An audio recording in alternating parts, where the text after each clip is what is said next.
अल्हम्दुलिल्लाह दोस्तों, आज एक और मौका मिला है आपसे बात करने का। आज हम बात करेंगे कि उस्मानी सुल्तान ने जब आले सऊद खानदान के सरदार का हाया सोफिया मस्जिद के सामने सर कलम करवा दिया, तो फिर उसके बाद आले सऊद खानदान का क्या हुआ और कैसे इस हादसे के बाद भी इस खानदान ने सऊदी अरब के खित्ते पर एक नई और आजाद रियासत की बुनियाद रखी। अब्दुल्ला इब्ने सऊद का सर कलम हो जाने के बाद अल सऊद की इस फैमिली ने अपनी सल्तनत बनाने का ख्वाब बीच में नहीं छोड़ा, बल्कि उसकी औलादों ने 1824 से ही अपने इस मिशन की तैयारी फिर से शुरू कर दी। रियाज यानी उनका जो खुद का इलाका था, उनके आसपास के बहुत सारे इलाकों को फतह करना शुरू कर दिया। धीरे धीरे एक बार फिर उनके पास सऊदी अरब का एक बड़ा इलाका आ चुका था, मगर इस बार भी इन लोगों की ये सल्तनत लंबे वक्त तक कायम न रह सकी। दूसरी बार आले सऊद की सल्तनत को खत्म करने में जिसका हाथ था, वो सल्तनत उस्मानिया नहीं बल्कि अल रशीद फैमिली थी। ये एक ऐसी अरब फैमिली थी कि जिसका सऊदी अरब के एक छोटे से इलाके पर राज हुआ करता था और ये सल्तनत उस्मानिया के अंडर में रहती थी। यानी एक तरीके से उस्मानियों के साथ इनके अच्छे रिश्ते थे। 1890 में तो अल रशीद फैमिली की तरफ से आले सऊद के ऊपर इतना बड़ा और खतरनाक अटैक किया गया कि जिसकी वजह से उनकी सल्तनत तो पूरी तरीके से खत्म हो ही गई। साथ ही उन लोगों को सऊदी अरब का पूरा इलाका छोड़कर कुवैत भागना पड़ा और वहां पर जाकर आले सऊद की फैमिली ने अपनी जान की हिफाजत की। फिर दौर आया 20वीं सदी का कि जब पूरी दुनिया में हर तरफ जंगें शुरू हो चुकी थी। सल्तनत उस्मानिया भी बड़ी तेजी के साथ कमजोर हो रही थी। दूसरी तरफ कुवैत में भी दूसरों के रहमो करम पर अपनी जिंदगी गुजारने वाले आले सऊद के खानदान में भी अब्दुल अजीज नाम का एक ताकतवर इंसान पैदा हो चुका था, जिसने ये ठान लिया था कि वो हर हाल में अपने बाप दादाओं के सारे इलाकों को दोबारा से हासिल करेगा। 1902 में इस अब्दुल अजीज ने अपने 40 सिपाहियों के साथ सबसे पहले रियाज नाम के उस इलाके को फतेह किया, जहां से इसके पूरे खानदान को भगाया गया था। और बाद में धीरे धीरे जैसे ये ताकतवर होता चला गया, आसपास के दूसरे इलाकों को भी फतेह करता गया। वक्त के साथ ही 1914 में फर्स्ट वर्ल्ड वॉर भी शुरू हो चुकी थी, जिस जंग में जहां एक तरफ सल्तनत उस्मानिया थी तो वहीं दूसरी तरफ उसके मुकाबले में ब्रिटेन और फ्रांस जैसे देश थे। लिहाजा ब्रिटेन और फ्रांस जैसे देशों ने सल्तनत उस्मानिया को कमजोर करने के लिए सबसे पहले शरीफ मक्का से हाथ मिलाया। आपको बता दूं कि दरअसल शरीफ मक्का एक ऐसी पोस्ट हुआ करती थी कि जिस पर सल्तनत उस्मानिया की तरफ से एक इज्जतदार और बड़े रुतबे वाले इंसान को बिठाया जाता था। और उस दौर में सल्तनत उस्मानिया की तरफ से शरीफ मक्का की पोस्ट पर जिस इंसान को बिठाया गया था, उसका नाम हुसैन बिन अली था। हुसैन बिन अली को ब्रिटेन और फ्रांस जैसे देशों की तरफ से ये लालच दिया गया था कि अगर तुम हमारी मदद करोगे, यानी सल्तनत उस्मानिया के खिलाफ बगावत करोगे, उसको तोड़ने में, उसको कमजोर करने में और उसको खत्म करने में हमारी मदद करोगे, तो जीतने के बाद हम तुमको एक आजाद अरब रियासत का राजा बनाएंगे। एक ऐसी मुख्तलिफ आजाद अरब रियासत कि जिसमें सिर्फ आज के दौर का सऊदी अरब ही नहीं बल्कि इराक, सीरिया, फिलिस्तीन, यमन और इस जैसे सारे देश होंगे। यानी कि पूरी की पूरी अरब दुनिया के राजा बनाने का लालच दिया गया। लिहाजा इस लालच में आकर शरीफ मक्का ने अपनी औलादों के साथ हिजाज के पूरे इलाके में यानी मक्का, मदीना और इस जैसे सारे शहरों में सल्तनत उस्मानिया के खिलाफ बगावत छेड़ दी।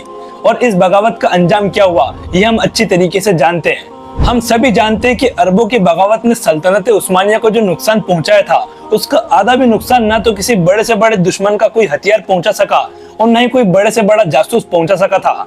दिलचस्प बात यह है कि जिस दौर में मक्का ने सल्तनत उस्मानिया के खिलाफ बगावत की, उस दौर में आले सऊद और इस जैसे कुछ और अरब खानदान कि जो सऊदी अरब के सेंट्रल पॉइंट यानी आसपास के इलाकों में रहा करते थे, उन लोगों ने शरीफ मक्का का साथ नहीं दिया, बल्कि वो तो उल्टा ये दिखाने की कोशिश कर रहे थे कि हम शरीफ मक्का के खिलाफ हैं और सल्तनत उस्मानिया के फेवर में। और इसकी सबसे बड़ी वजह ये थी क्योंकि वो खुद शरीफ मक्का से चिढ़ा करते थे। आले सऊद चाहते थे कि वो शरीफ मक्का को हिजाज यानी मक्का मदीना के इलाके से बाहर फेंक दे और खुद इस इलाके पर काबिज हो जाए। फर्स्ट वर्ल्ड वॉर खत्म हुई तो ब्रिटेन और फ्रांस जैसे देश, जिन्होंने पहले ही शरीफ मक्का को पूरे अरब का राजा बनाने का वादा किया था, उन्होंने अपना वादा पूरी तरीके से तोड़ दिया, बल्कि सल्तनत उस्मानिया के जो टुकड़े हुए थे उनको आपस में ही बांट लिया।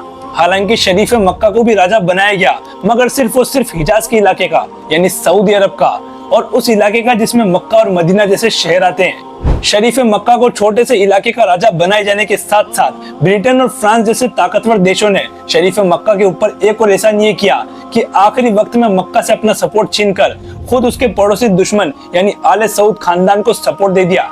अब जाहिर है आले सऊद खानदान का जो सरदार यानी अब्दुल अजीज था, इसके बारे में तो हम पहले ही बात कर चुके हैं कि ये कितना ताकतवर था।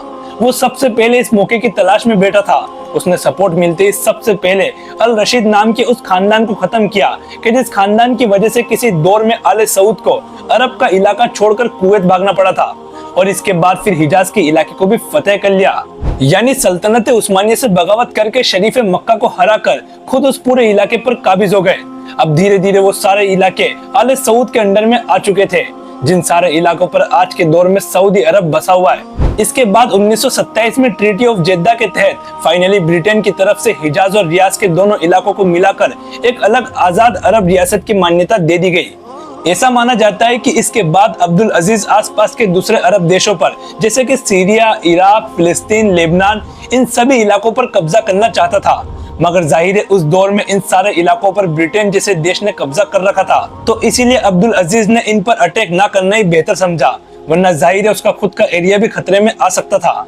हालांकि दोस्तों, एक अलग आजाद देश की मान्यता मिल जाने के बावजूद भी अब्दुल अजीज की मुश्किलें भी कम नहीं हुई थी, क्योंकि हुआ ये कि आखिरी वक्त में इखवान नामी एक वहाबी ग्रुप ने अब्दुल अजीज के खिलाफ बगावत कर दी कि जिस इखवान नामी ग्रुप की मदद से वो यहाँ तक पहुँच सका था।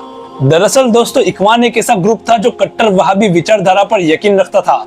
जैसा कि हम जानते हैं कि वहाबियों के इमाम यानी फाउंडर मोहम्मद बिन अब्दुल वहाब और आले सऊद के जो बापदादा थे, उनके बीच एक कॉन्ट्रैक्ट हुआ था जिसमें इन दोनों को एक दूसरे का साथ देना था। एक को उसकी विचारधारा फैलाने में उसका साथ देना था, जबकि दूसरे को उसका सियासी तौर पर साथ देना था। मगर आखिरी वक्त में हुआ ये कि जब इखवान ग्रुप ने देखा कि हमारी सल्तनत बहुत ज्यादा ताकतवर हो चुकी है और अब हम ऑफिशियली एक अलग आजाद रियासत, एक अलग आजाद ताकतवर देश बन चुके हैं, तो इसीलिए जरूरी ये है कि अब हम अपनी विचारधारा यानी वहाबी सोच को अरब के दूसरे इलाकों जैसे कि इराक, सीरिया, फिलिस्तीन और मिस्र जैसे इलाकों में लेकर जाए और लोगों के बीच इस चीज को बढ़ चढ़कर प्रचार करें। हालांकि अब्दुल अजीज इसके खिलाफ थे। उनका मानना था कि हम इतनी जल्दी ये सब कुछ नहीं कर सकते। नतीजा ये हुआ कि वहाबी ग्रुप ने अपनी राजा अब्दुल अजीज के खिलाफ बगावत कर दी। कुछ वक्त तो अब्दुल अजीज को बहुत सारी परेशानियों का सामना करना पड़ा, मगर बाद में अंग्रेजों की मदद से अब्दुल अजीज ने इस बगावत को भी पूरी तरीके से कुचल डाला और फाइनली 23 सितंबर 1932 के दिन वो सऊदी अरब वजूद में आया, जिसको आज के दौर में हम दुनिया के नक्शे पर देखते हैं। यही वजह है दोस्तों कि आज तक 23 सितंबर को सऊदी अरब में बड़े जश्न के साथ मनाया जाता है। उसके बाद से लगातार आज तक अब्दुल अजीज की औलादे यानी आले सऊद के लोग इस सऊदी अरब पर राज कर रहे हैं। फिलहाल आज की इस वीडियो को हम यहीं पर खत्म करते हैं। वीडियो अगर आपको इन्फॉर्मेटिव और नॉलेजेबल लगी हो तो इसे शेयर जरूर करिएगा और ऐसे ही मुस्लिम वर्ल्ड से रिलेटेड वीडियोस के लिए हमें सब्सक्राइब भी जरूर करिएगा। मिलते हैं इसी तरह की अगली शानदार वीडियो में, तब तक के लिए अल्लाह हाफिज।